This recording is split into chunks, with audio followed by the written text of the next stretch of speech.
Hi అన్న, good evening. అందరు ఎలా ఉన్నారు? సో ఈరోజు మేము చేసిన పని ఏంటంటే డమ్మీ పిల్లర్లకు ప్లాస్టింగ్ చేయడం జరిగిందన్న. ఆఫ్టర్నూన్ ఒక షార్ట్ వీడియో కూడా పెట్టాను. సో ఇంకొన్ని మిగిలిపోయినాయి, మాకు టైం అనేది సరిపోకుండా ఒక 4 పిల్లర్లు వదిలేసి మిగతా పిల్లర్లు మొత్తము ప్లాస్టింగ్ చేసి వచ్చేసినామన్న. ప్లస్ మేము వర్క్ చేస్తూ ఉండేటప్పుడు ఎంతమంది ప్లంబర్స్, టైల్స్ వాళ్ళు అండ్ నేనేమో కిందికి మీదకి తిరగాల. ఈ మధ్యలో ఈ ప్లంబర్స్, ఈ టైల్స్ వాళ్ళు చాలా ఇబ్బంది పెట్టేసింది నాకు. ఈ మెట్లు వాళ్ళు టైల్స్ వాళ్ళు ఏంటంటే మెట్లకు టైల్స్ వేస్తున్నారన్న. సో నాకు కిందికి మీదకి తిరుగుడు ఇబ్బంది అయిపోయింది, ఇక వాళ్ళకు కూడా ఇబ్బంది అయిపోయింది, డిస్టర్బెన్స్. ఏం చేద్దాం, ఆ ఇంటి అతనికేమో చాలా పని అనేది చాలా ఇంపార్టెంట్. ఎందుకంటే అన్ని పనులు అయిపోవాలా. అతను నెక్స్ట్ మంత్ పెళ్ళి ఉన్నది, తక్కువ సమయం ఉన్నది కాబట్టి చాలా స్పీడ్గా చేయించుకుంటున్నాయి ఇంటి అతను. సో ఆల్మోస్ట్ మా పని అయితే అయిపోయింది. ఒక 3-4 రోజులు పడుతుందేమో, అంతే చిల్లర పనులు ఉన్నాయి.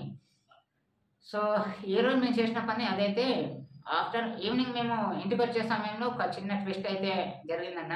సామాన్లు మొత్తం కడిగేసి నేను రూమ్లో పెట్టేసిన. ఎప్పుడు 5:30 కల్లా రూమ్లో పెట్టేసిన. రూమ్లో పెట్టేసి నేను 5:34కు అట్లా ఫ్రెండ్స్ 5:30కి రూమ్లో పెట్టేసిన తర్వాత అట్లా మెల్లగా నడుచుకుంటూ ఒక 10 స్టెప్స్ ఏడ్చుకుంటూ రోడ్ మీదకి అలా వెళ్తూ ఉంటే సడన్గా మిస్త్రీ వచ్చిండు. అప్పుడు మాకు రోడ్ మీద కలిసి ఏంద్రా టైం అయిపోయింది, అప్పుడే దిగిపోయినా అన్నట్టు చిన్న వార్నింగ్ ఇచ్చేసిండు, ఇంత తొందరగా దిగినా అన్నట్టుగా.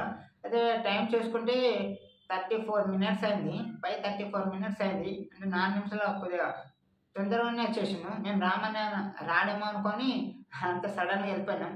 అది ఈరోజు మేము చేసిన చిన్న మిస్టేక్. పెద్ద సర్ప్రైజ్ అంటే అదే. ఇక మెస్సి తరఫున ఇక చూడండి, మాకు అందుకున్నారు సుప్రభాతం, మామూలుగా కాదు. అది కూడా రోడ్ మీదనే, మళ్ళీ చుట్టుపక్కల మనుషులు కూడా ఉన్నారు. మేమేం అనలేము, ఎందుకంటే ఒక 10 నిమిషాలు కూడా ఆగలేము. టైం టు టైం అనుకున్నాం కాబట్టి సడన్గా వచ్చేసిండు. యాక్చువల్లీ ఎప్పుడు రాని మేస్త్రి ఈరోజు వచ్చిండు. చాలా టెన్షన్ పెట్టేసిండు మాకు. ఇక పోతూ నేను ఇంకొక అన్న ఇద్దరం కలిసిపోతున్నాము. అయితే చెరొక 100 రూపాయలు, మీ ఇద్దరికి 100 రూపాయలు కట్ చేస్తా, అక్కడ పోయి బుక్లో రాస్తా అని వార్నింగ్ ఇచ్చిండు.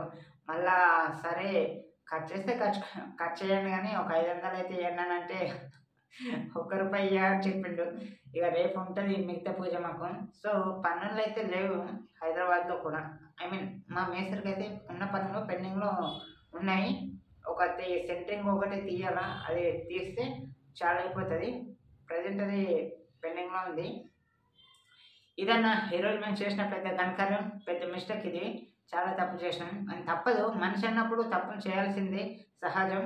తప్పులు చేసుకుంటూ సరిదిద్దుకుంటేనే జీవితం బాగుపడుతుంది. ఇది పని విషయంలోనే అని కాదు, మనం చేసే ఏ విషయంలో అయినా సరే, మనం మాట్లాడే విషయంలో సరే, సంథింగ్ రాంగ్ ఏదైనా సరే, ఎవ్రీథింగ్ ఖచ్చితంగా తప్పులు చేయాలి. ఆ తప్పులకు వాల్యూ తెలుసుకోవాలి. తర్వాత మనం ఆ తప్పుల్ని సర్దిద్దుకుంటేనే మన జీవితం చాలా హ్యాపీగా ముందుకు మూవ్ అవుతూ ఉంటుంది. ఇప్పుడు మేము చేసిన తప్పు ఏంటంటే 5:30కి మా టైం టు టైం మేము దిగేసినాం. అదేం తప్పలేదు, కానీ 4 మినిట్స్ అంటే మేస్త్రి దృష్టిలో అంత తొందరగా దిగినలా అనే ఉద్దేశంలో అలా ఊహించుకొని మాకు తిట్టిందే తప్ప, మేమేం చేసింది చిన్న మిస్టేక్ అయినా సరే పర్లేదు, అడ్జస్ట్ అయిపోతాం. సో మనిషి అన్నప్పుడు తప్పులు చేయాలి, సరిదిద్దుకుంటేనే చాలా బాగుంటుంది లైఫ్. ఇప్పుడు ఈ చిన్న తప్పే, కానీ రేపు ఈ తప్పు మేము చేయలేము. ఎందుకంటే 5:30కి 5:40కి అలా దిగే అవకాశం ఉంటుంది. ఎందుకంటే ఇప్పుడు ఒక చిన్న భయం చుట్టుకుంది కదా, ఆ తప్పును మేము సరిదిద్దుకోవాలంటే ఖచ్చితంగా 5:40 మినిట్స్కి మేస్త్రి కన్నం కూడా దిగితేనే మేస్త్రికి సంతృప్తి. వీళ్ళు నిజంగానే 5:30 దిగినలో ఈ టైం అయింది అన్నట్టు ఒక ఫీలింగ్ అనేది ఉంటుంది మేస్త్రికి. ఏ తప్పు కనిపించదు మమ్మల్ని చూసి నెక్స్ట్ టైం. సో అందుకని ఈ సంఘటన జరిగింది. ఇదే నేను చెప్పబోయేది. ఇంకోటి, నా ఛానల్ ఎవరైనా సబ్స్క్రైబ్ చేయకుంటే please subscribe my channel and like me please అన్న. ఈ యొక్క సబ్స్క్రైబ్ లైక్ చేస్తే సరిపోతుంది. నా జీవితానికి అదే ఎక్కువ. నా జీవితం మారాలంటే మీరు లైక్ చేయాలా, సబ్స్క్రైబ్ చేయాలా. నా వీడియో కంప్లీట్గా చూసి మిగతా విషయాలు కూడా, మేస్త్రి పనులు ఏంది, సంఘటనలు ఏంది, విషయాలు ఎలా ఉంటుంది, మేస్త్రి పని హార్డా సింపుల్గా ప్రతిదీ మీకు చెప్పబోతూ ఉంటాను. సో దయచేసి ఛానల్ సబ్స్క్రైబ్ చేయండి, ఒక లైక్ చేయండి, అంతే. సరేనా, మరి తినండి, హ్యాపీగా పడుకోండి. Good night.